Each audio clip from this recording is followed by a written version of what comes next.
안녕하십니까. 폴리우레탄 성형기술연구소입니다.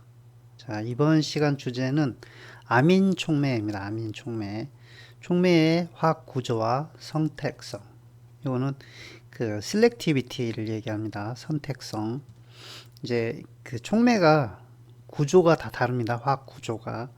이제 화학 구조라고 하는 거는 왜 만들었을까요? 써먹으려고 만든 거예요. 뭐든 다 써먹으려고 만든 거예요.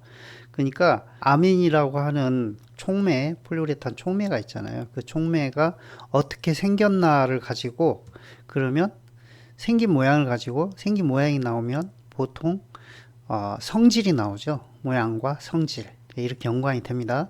그래서 그 성질을 예측할 수 있어야 되는 거죠. 그런데 이 자료는 원료회사 담당자를 목표로 하는 건데 사실은 자료가 점점 없어져요. 이제 여러분은 그걸 잘 못 느끼는 것 같은데 옛날에 제가 젊었을 때 봤던 자료가 점점 사라져요. 그리고 이제 새로운 자료로 대체가 되는데 그 새로운 자료들이 되게 신뢰도가 떨어지는 자료가 들어오는 경우가 많이 있어요. 특히 이제 이런 화학 관련된 기본 화학 관련돼 있는 자료들이 의외로 그렇게 돼요. 이제 왜 그런지는 뭐 제가 칼럼을 쓰거나 이렇게 얘기를 했는데 기술은 대체로 단절됐다가 다시 성장했다가 단절됐다 성장됐다 해서 패러다임 시프트라고 하는 단어가 있어요. 패러다임 시프트라고 하는 거는 기존에 옳다고 생각하는 것들이 깨지면서 새로운 것들이 옳게 되는 이런 거죠. 이제 지구는 태양 주위를 돈다. 이게 이제 코페르니쿠스가 만든 패러다임 시프트였잖아요. 어떤 경우에는 거꾸로 가요. 지구는 돈다가 점점 틀리고 그거 아니야 라고 하면서 지구는 평평해 이렇게 이제 그게 더 과학적이야 이런 식으로 이상하게 가는 경우가 있어요. 이게 이제 그 유행을 타서 그래요. 이렇게. 근데 이제 이 기술 자료들이 약간 그런 성향이 있어요. 기본이 이제 탄탄하게 만들어져 있고 거기서 응용 기술이 파생이 되는데 그러다 보면 기본을 자꾸 잊어버려요. 자료가 없어져요. 그러다 보면 찾기가 힘들어져요. 그래서 제가 이 강의도 자꾸 없어진 내용들을 조금 상기시키려고 하는 특성이 있어요. 그래서 옛날 자료들이에요. 제가 인용하는 거. 근데 그러면 기술이 옛날 기술이 아니냐? 아니, 그건 아니에요. 기본이라고 해서 제가 이 기본 특강이라는 걸 쓰잖아요. 기초 특강 있고 기본 특강인데 기초 기본이 다 그런 의미를 갖고 있어요. 그래서 이거를 자료들이 더 없어지기 전에 좀 그 강의로 한번 남겨 놔야 되겠다는 생각이 들어서 지금 하고 있는 겁니다. 자, 이제 이런 질문을 해볼게요. 계절에 따른 처방의 조절. 지금 이제 날씨가 여름으로 가고 있으니까 점점 더워지고 있죠. 근데, 이제 원료회사에서 근무하는 사람은, 반응성 스펙이 정해져 있잖아요. 정해져 있단 말이에요. 그럼 정해져 있는 스펙을 맞추려면 어떻게 해야 돼요? 촉매를 줄여야 돼요. 우리 실험실이 항온항습이 돼 있어도 촉매를 줄여야 돼요. 근데 사용하는 촉매가 한 종류가 아니에요. 보통 연질은 두세 종류고 경질은 서너 종류 이렇게 되는데 그러면 그거를 몰비에 따라서 줄여야 되냐 아니면은 다른 건 놔두고 메인 촉매만 줄여야 되나 이런 의문에 쌓이게 되는 거예요. 이런 의문에. 그리고 성형 회사 이제 이 원료를 가져다 쓰는 회사 이거는 지난주까지는 들어온 원료가 반응이 약간 빠른 듯 하더니 이번엔 잘 맞네 이런 식으로 계속 이제 날씨가 더워지니까 빠른 듯 하다 맞아가고 빠른 듯 하다 맞아가고 이렇게 되는 거예요. 네, 예를 들어서 이런 상황도 있는 거예요. 원료회사가 수도권 쪽에 있고요, 경기도 쪽에 있고 그 다음에 성형회사가 저 남쪽 지방에 있잖아요. 그러면 원료회사가 대응이 좀 느리면 계속 빠른 쪽으로 가요. 지금부터 여름 한여름까지 계속 빠른 듯 하다가 맞고 빠른 듯 하다가 맞고 이렇게 가요. 이게 정상이에요. 왜 그러냐면 남쪽 지방이 더 빨리 따뜻해져서 그래요. QC는 어디에서 해요? 수도권에서 해요. 원료회사가 수도권에 있으면 이런 차이가 있단 말이에요. 그러면 촉매가 분명히 조정이 됐어요. 촉매가 조정이 되니까 반응이 왔다 갔다 하는 거잖아요. 그러면 제품의 물성이나 품질에 큰 영향이 없을까 이런 의문을 갖게 되는 거예요. 그리고 뭘 조정하지 이런 생각을 하는 거예요. 촉매 종류가 분명히 여러 종류라고 했는데 기온에 따라 촉매 실험 검증을 잘 해가지고 왔나? 이런 생각을 하게 되는 거예요. 그러면 둘 다 의심의 소지가 있는 거잖아요. 그러면 라인에다가 놓고 걸어보자 이렇게 되는 거죠. 근데 이걸 다 라인 테스트를 하면 그냥 라인 테스트 하다 끝나는 거죠. 평생. 이렇게 되면. 그게 아니고 이제 원료회사 입장에서는 원료가 뭐가 들어가는지 알기 때문에 구조적 특성을 아는 거예요. 구조적. 그 구조라고 하는 게 화학 구조입니다. 화학 구조. 그래서 이렇게 폴리우레탄은 그 안에서 이렇게 NCO하고 만나는 게 여러 가지예요. 물하고도 만나고 여기 폴리오레 OH 그다음에 또 NCO끼리도 만나요. 그래서 믹싱이 일어나면 이제 이소폴리올이 다 섞여져 있는 상태에서 촉매, 정포제 이런 걸 만나게 되니까 이게 한꺼번에 반응이 일어나는 거예요. 그래서 폴리오라고 만나면 우레탄이 되는 거고 물하고 만나면 이렇게 카바미 엑시드를 거쳐서 우레아가 돼요. 우레아가 그 다음에 한 번 더 반응이 가게 되면 이렇게 뷰레다하고 알로파네이트로 가는 거고 그 다음에 이제 촉매가 좀 센 촉매를 만나게 되면 이렇게 유렛 다이온 요게 되기도 하고 NCO끼리 반응하는 거예요. 사각 링이 되고요. 육각 링이 돼서 이렇게 이소시아누레이트라 이렇게 되기도 해요. 그래서 이제 요거를 이렇게 각기 가는 경로가 다르잖아요. 경로가. 그러면 촉매를 이제 여러 종류를 쓴다고 그랬는데 어떤 촉매는 요걸 더 잘 만들고 어떤 촉매는 요걸 더 잘 만들고 어떤 촉매는 요거나 요걸 더 잘 만들고 이런 게 있죠. 그래서 NCO를 만나는 원료가 뭔지 그거를 이제 결합을 시킬 때 그거를 잘 해주는 촉매가 뭔지 이런 거에 의해서 품질이 달라지는 거예요. 다른 폼이 나와요. 그리고 이제 공정의 온도 조건도 영향을 줘요. 즉 어떤 온도는 어떤 촉매는 더 많이 활성화시키고 어떤 촉매는 더 적게 활성화시켜요. 근데 이런 것들이 이 화학 구조를 알고 있으면 어느 정도 예측이 가능하다 이거를 말씀드리려고 하는 거예요. 원료 회사가 아무것도 모르고 깜깜이로 하는 게 아니라 뭔가를 알고 하는 거다 이거를 얘기를 해드릴 거예요. 자 이제 이렇게 제가 구글에서 폴리우레탄 아민 캐탈리스트하고 뭐하고 같이 쳤냐면 셀렉티비티라고 하는 선택성이라고 하는 단어를 같이 쳤어요. 그러면 이렇게 AI 개요 해가지고 설명을 해주죠. 그래서 폴리우레탄 아민 촉매는 그들이 촉진하는 반응에 매우 특이적입니다. 셀렉티비티가 특이성 요거. 그래서 이제 겔링, 블로잉 이렇게 엮어지고요. 여기 이제 밸런스 촉매도 나오죠. 균형. 왜냐면 이것 두 가지를 한꺼번에 다 골고루 하면은 밸런스가 되는 거예요. 자, 여기 촉매는 금속 촉매 별로 거론 안 할 거고요. 그냥 아민, N이 붙어 있는 것만 얘기할 거예요. 왜냐면 그 금속 촉매들은 또 다른 메커니즘이 작용을 해요. 그 부분은 조금씩 제가 언급을 해드리겠지만 여기서는 우리의 주인공은 아민이에요. N. 그래서 그걸 볼게요. 발포 촉매하고 계라 촉매인데 제가 이렇게 형광펜으로 써놨어요. 뭐가 있냐면 입체 장애가 크거나 염기성인 3차 아민 이렇게 돼 있어요. 요게 발포 촉매래요. 이게 뭐라고요? 블로잉 촉매라고요. 그 다음에 계라 촉매 방해받지 않는 강한 친핵성 3차 아민 이게 뭐라고요? 겔링 촉매래요. 겔링 촉매. 요 균형 촉매는 별도로 얘기할 필요 없어요. 둘이 균형이니까. 뭔 말인지 알겠어요? 잘 모르겠죠. 뭔 말인지. 근데 화학을 전공해서 유기화학을 공부를 한 사람은 이게 뭔 말인지 알아요. 즉 요거는 반응을 알아요. 입체 장애 그건 SN1, SN2 그 다음에 E1, E2 뭐 이런 식으로 셀렉티비티라고 돼 있는데 또 상대적 반응 속도 상수론이라고 하는 게 있어요. 그거를 아는 사람들은 이걸 알게 되는 겁니다. 그래서 선택성에 영향을 미치는 주요 인자는 입체 장애 이거 있고 그 다음에 염기성, 친핵성 이렇게 염기성이 강하면 친핵성도 강하죠. 이렇게 돼 있고요. 이 보면은 이 입체 장애는 어느 쪽이 더 쉽게 접근할 수 있는지 이런 거예요. 요거는 제가 충돌 이론이라고 하는 거를 공부를 해야 된다고 했어요. 충돌 이론. 예, 오늘은 여기서는 그렇게 어려운 얘기는 안 할 거예요. 그래서 입체 장애가 큰 아미는 발포 반응에 유리하다, 블로잉 반응에 유리하다 이렇게 돼 있어요. 요거를 설명하는 거예요. 이렇게 한 번 더. 그 다음에 염기성, 친해성. 이거는 공간 장애가 적은 강한 염기일수록 계라 반응을 촉진한다. 그러니까 공간 장애가 적은 강한 염기일수록 계라 반응을 촉진하는데 효과적이다.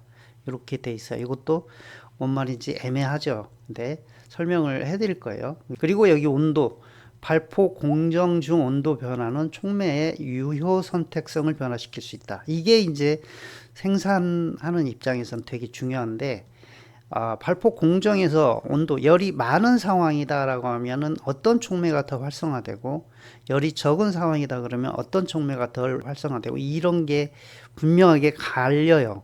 그러니까 에곤을 여름에 무한정 낮추거나 아니면 우리 설비에 냉각 시설이 충분히 안 돼서 에곤을 어떤 온도 이하로 못 떨어뜨린다. 그러면 그거를 반드시 누구하고 협의를 해야 돼요?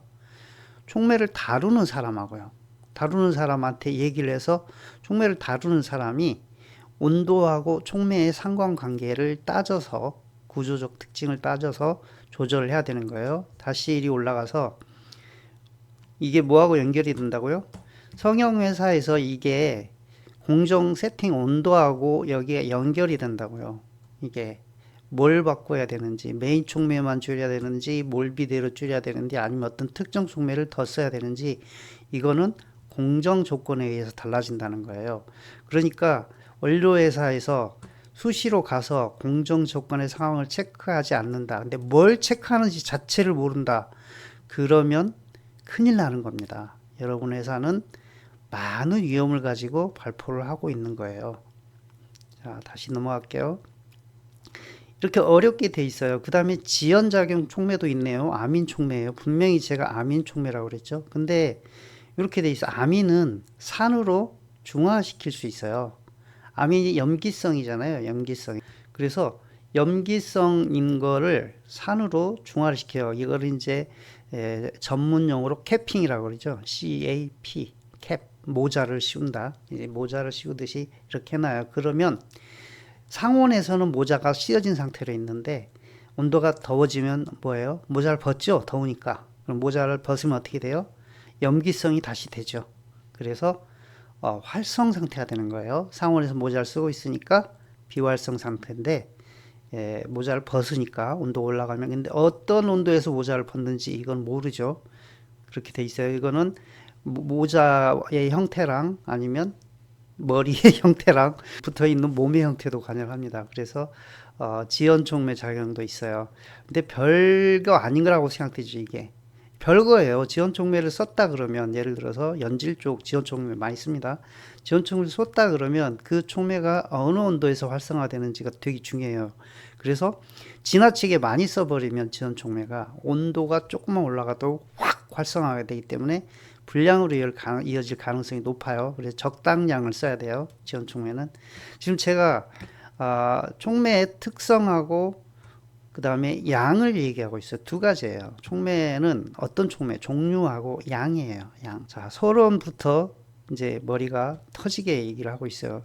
제가 빨리빨리 하지 않을게요. 천천히 얘기할게요. 이 강의는 천천히 해도 어려워요.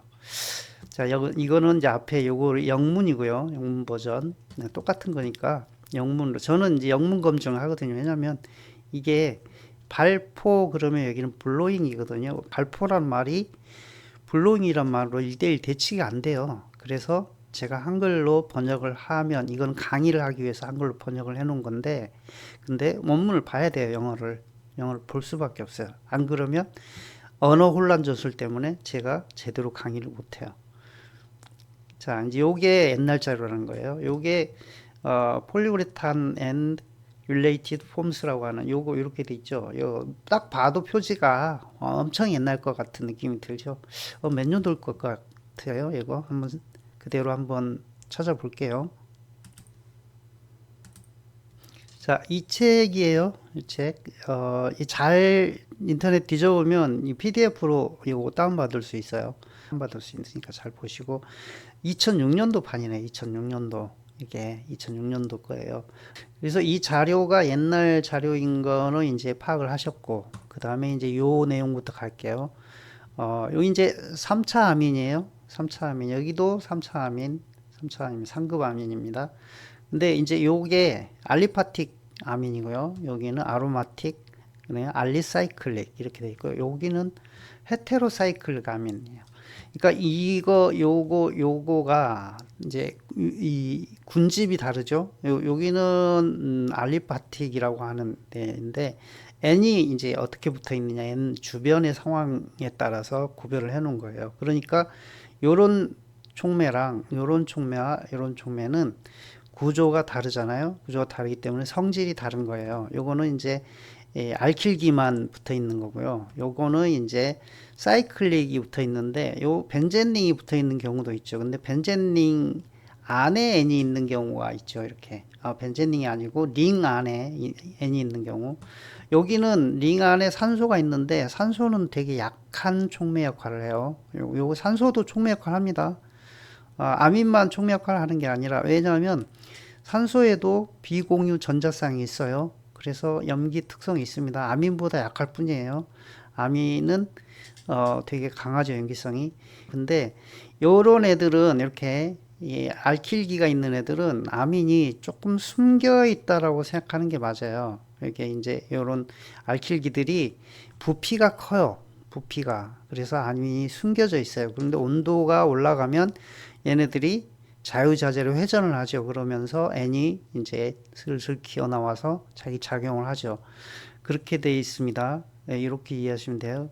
그리고 요런 애들은 이게 이제 N이 주변으로 이렇게 고정이 돼 있는 형태가 되는 거예요. 링은. 그래서 요것만 영향을 주고 요건 영향을 덜 줘요. 여기도 마찬가지죠. 이걸 이제 스테릭이라고 하는 걸 제가 설명드리는 거예요.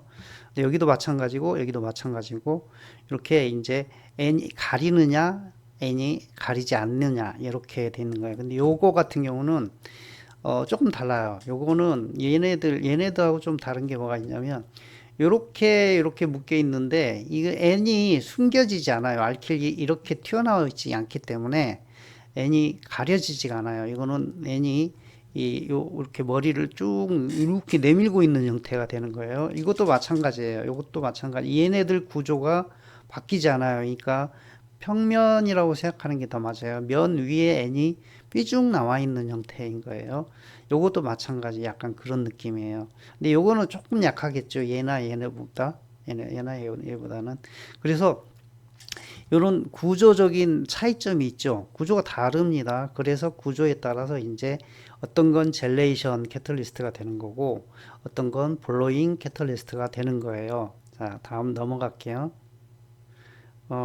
여기는 딜레이드 액션 캐털리스트예요. 앞에서 제가 잠깐 얘기를 했지만 이제 요런 애들은 DBU라고 하는 애들 엄청 강한 염기성 촉매입니다. 그래서 제가 분명히 말했죠. 요게 머리가 튀어나와 있는 형태다고. 요런 애들이 이렇게 덮어 씌우는 그 역할을 못해요. 알킬기가 이렇게 그냥 이렇게 붙어 있으면 덮어 씌우는 역할을 하는데 덮어 씌우지가 않아요. 그래서 되게 강한 염기 촉매인데 덮어 씌웁니다. 뭘로요? 이렇게 페놀이라든지 이렇게 산으로 COO 이거 아세트산에 알킬기들이 길게 붙어 있는 형태죠. 그래서 여기 N이 뭐가 되는 거예요? 결합이 4개가 되죠. 4급 아모늄 염이 되는 겁니다. 염이 되는 거예요. 그래서 제가 염이라고 하는 단어가 불꽃 할 때도 염이라고 했죠. 불꽃염. 그게 발음이 비슷하면 약간 뭔가 액션, 동작으로 비슷한 느낌이 있다라고 했어요. 그래서 불꽃은 뭐예요? 뜨겁죠. 그리고 얘네들은 솔트염인데 온도가 높아지면 이게 끊어져요. 이게 온도가 높아지면 플러스 마이너스 이게 들러붙어 있다가 떨어져요. 그래서 얘가 아민이 그대로 나오죠. 그래서 이게 센 아민이라고 했잖아요.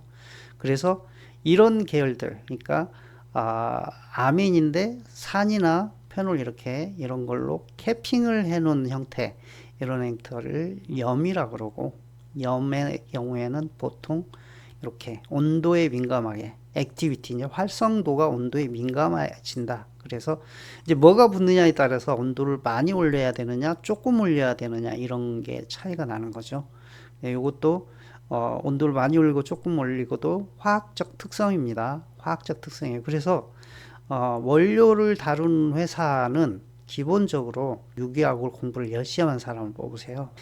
특성이 그렇게 지향성이 있다. 어쨌든 화학적 특성이 성질을 좌우한다. 요거는 기본입니다. 여기까지 얘기 드렸어요.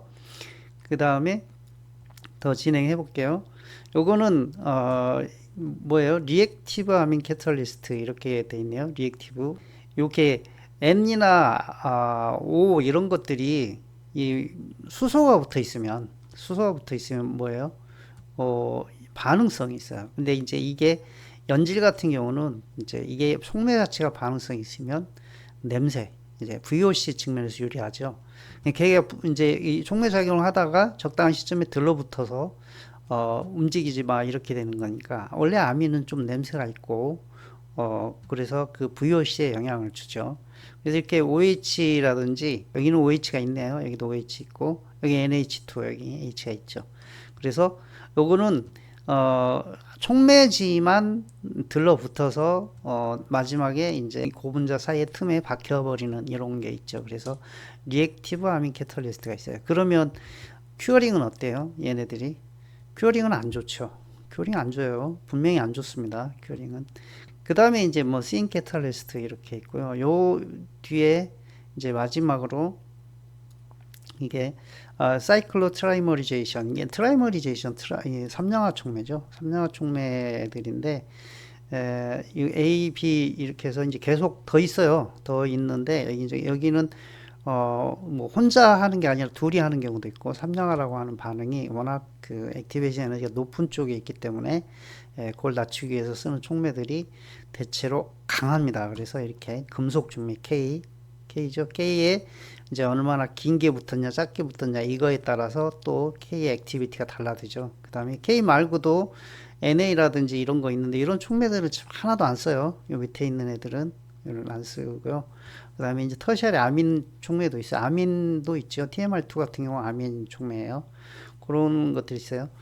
그리고 이제 이렇게 보면은 이제 링에 NA 붙어 있는 경우도 있고 이 종류가 많이 있습니다. 근데 뭐 이렇게 다 쓰진 않아요. 다 쓰진 않고 대표적으로 이제 제가 그런 얘기를 하죠. 원료는 특이한 걸 쓰느냐, 범용을 쓰느냐. 근데 특이한 건 비싸고 내가 어떤 원하는 제어를 할 수 있지만 비싸요. 문제가 항상 그게 문제예요.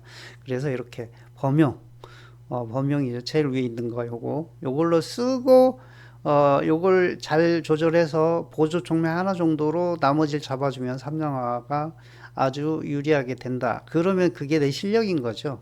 비싸고 좋은 촉매를 쓴다고 해서 내 실력은 아니에요. 근데 간혹 그런 경우가 있어요. 여기 남들이 안 쓰는 거 하나 딱 좋은 거 발견해가지고 딱 썼는데 굉장히 효과적이다. 그러면 그것도 기술인 거죠. 굉장히 큰 기술이에요. 근데 그걸 또 했어요. 했는데 또 범용으로 대체해서 그 효과가 난다. 다른 범용이 있죠. 꼭 하나만 범용이 아니라 이것도 범용이죠. 이것도 범용입니다. 범용 원툴 가지고 했는데 괜찮다. 아까 이 비싼 거를 대체해서 그 효과를 낸다. 라고 하면 또 실력이 되는 거고, 이 실력이 점점 일치월장하는 거죠. 그래서 촉매가 이렇게 돼 있습니다. 오늘의 본론 이제 나왔어요. 앞에까지 서론이에요. 자, 이게 뭐냐면 이 자료를 제가 못 찾겠어요. 이 내용을 지금 1, 2, 3가 있는데 촉매 구조와 선택성. 그래서 이제 아민 촉매인데 아이솔레이티드 나이트로젠이에요. 이게 솔로와요. 홀로 비슷하네요, 발음이. 그래서 이 홀로 떨어져 있는 아민 혼자이잖아요. 요런 애들이 젤링 액티비티를 갖는다 이런 뜻이에요. 요게 우리가 경질에서 쓰는 가장 대표적인 범용 폴리캡 8번 이거죠. 그 다음에 이제 요거 다브코 33LV라고 돼 있는데 다브코가 아니고 정확히는 테다죠. 테다예요.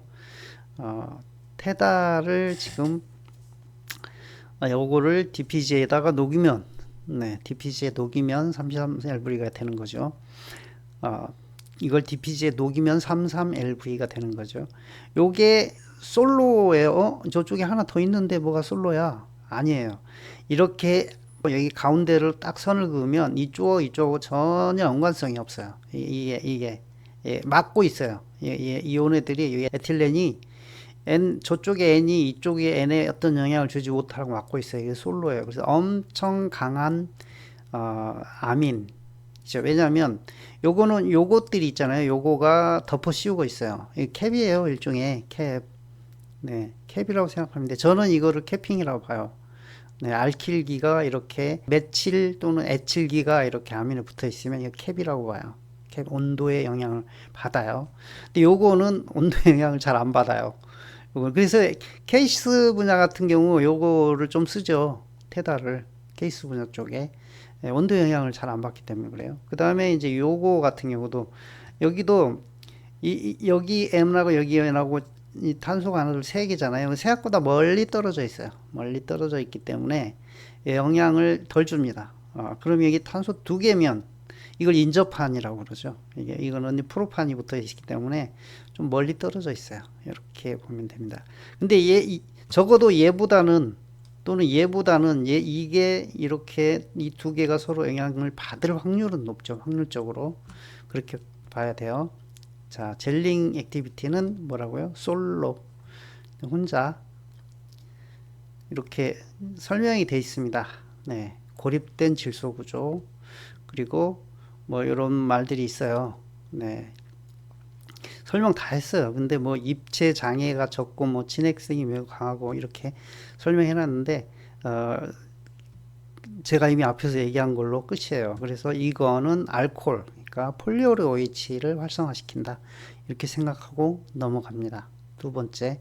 그러면 그거하고 대치되는 다른 게 있냐? 그럼 블로잉이죠, 블로잉.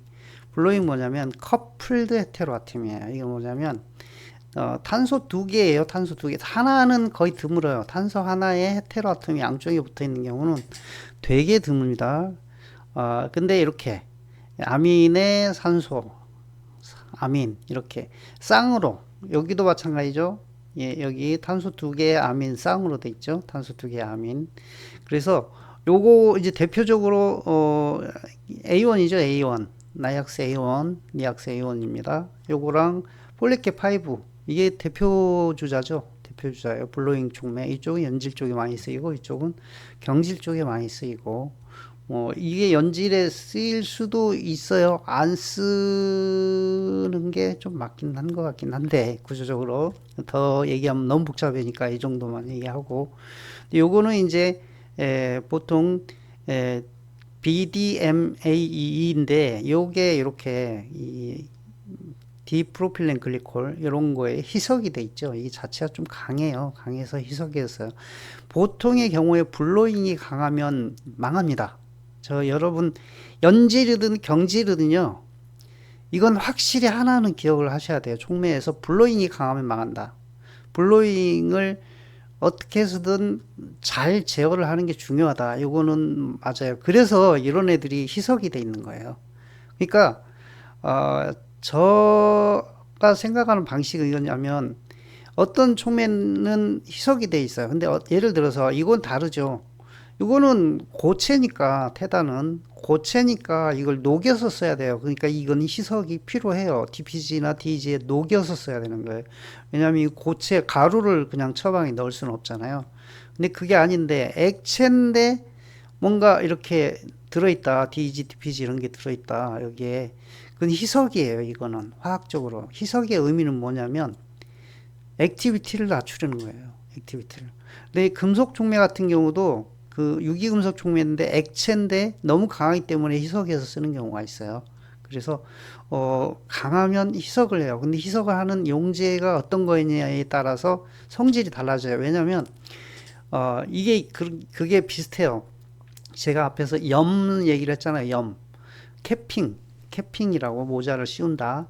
캐핑. 그러면 용제는 캐핑이 아닐까요? 아니라고요?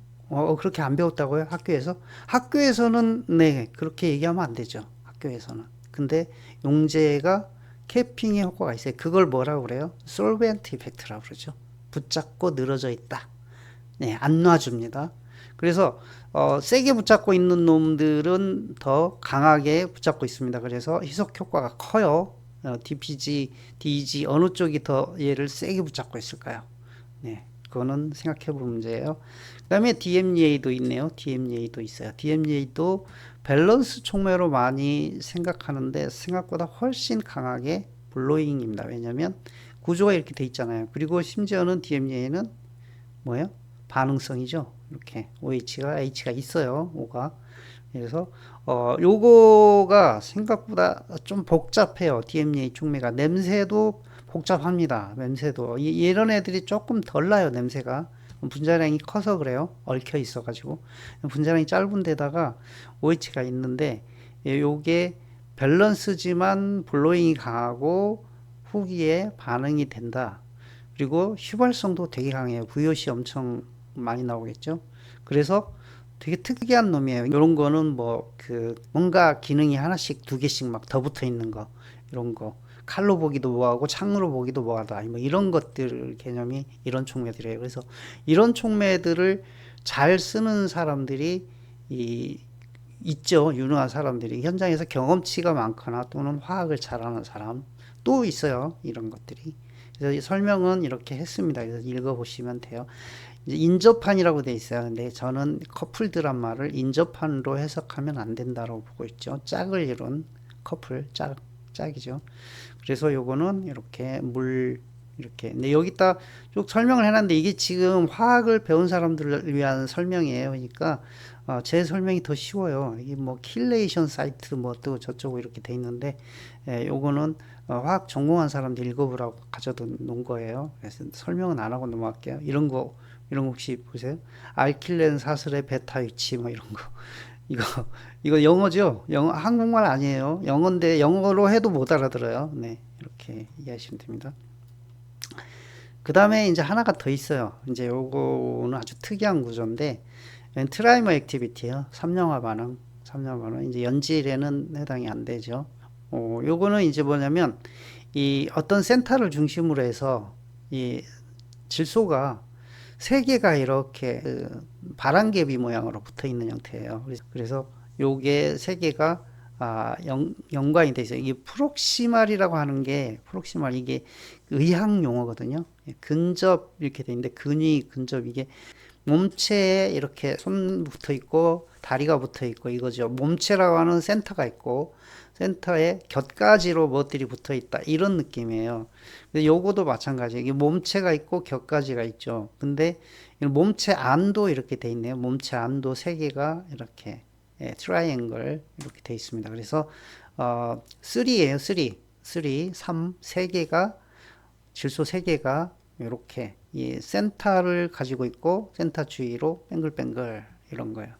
근데 요 비슷한 구조인데 이게 폴리케 77이라고 하는 거 앞에 있었죠. 이게 뭐 있어요? 이게 아이솔레이티드죠. 아이솔레이티드. 그러면 젤링이죠. 아이솔레이티드. 근데 요거도 세 개가 있어요. 질소가. 근데 요거는 삼령화 기능이 없어요. 요거는 세 개가 있지만 센터가 없어요. 센터가 이런 느낌이에요. 그래서 아민 촉매 이런 게 있습니다. 그래서 여기는 폴리케 41인데 이제 여기서 자 보면 그러면 얘는 아이솔레이티드 아민은 아닌가요? 아이솔레이티드 아민 또는 근접한 아민은 아닌가요? 근접한 아민 아닌가요? 잘 생각해 보세요. 제가 지금 고민하라고 알려드린 거예요. 자, 답구 TMR30이라는 걸 쓰면 블로잉 기능은 있을까요? 없을까요? 그냥 이것만 단독으로 썼을 때 네, 답을 해보셔야 돼요. 모르면 해보면 됩니다. 그럼 요거는요. 요거는 그렇다 치고 요거는 자 아이솔레이티드 아민이 있어요 없어요? 있잖아요. 요 부분이 있잖아요. 요만큼이 그죠?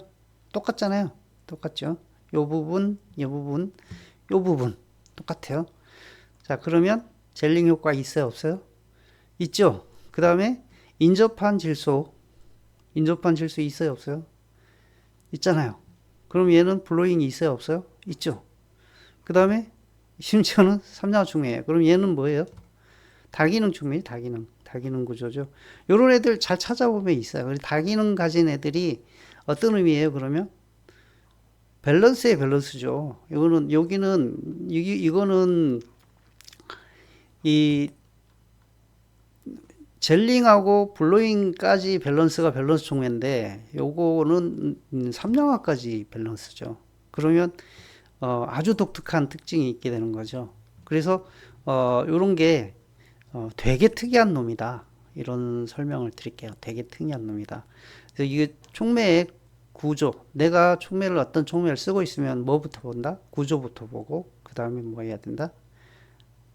이게 온도에 영향을 받는지 안 받는지, 그 다음에 젤링, 블로잉, 밸런스 또는 이거는 이제 삼양화 같은 경우는 큐어링 쪽이죠. 인덱스가 높지 않은 상황에서 삼양화는 큐어링 촉매입니다.